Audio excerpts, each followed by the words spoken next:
Toto je Jakubko. Má 1 rok. A toto je meningokok. Baktéria, ktorá najviac ohrozuje deti do 4 rokov. Meningokok môže napadnúť vaše dieťa kedykoľvek. Spôsobuje 2 závažné invazívne ochorenia. Meningokokový zápal mozgových blán, meningitídu a otravu krvi, meningokokovú sepsu.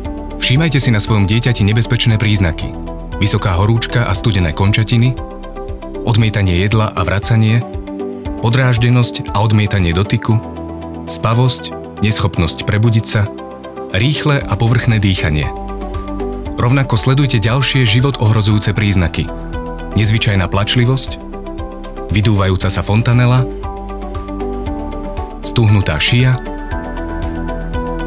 svetloplachosť, krče a záchvaty, krvavé vyrážky až podkožné škvrny, petéchie. Ochorenie má naozaj rýchly priebeh. Do 24 až 48 hodín od nástupu dochádza ku kolapsu organizmu. Meningokok môže vaše dieťa pripraviť o končatiny alebo o život. 10 až 15% prípadov končí úmrtím. V roku 2015 bolo na Slovensku zaznamenaných celkovo 30 prípadov invazívnych meningokokových ochorení. 4 z nich boli smrteľné. S meningokokom hrá vaše dieťa o život. Informujte sa u pediatra o možnostiach prevencie. Viac informácií na www.stopmeningokok.sk.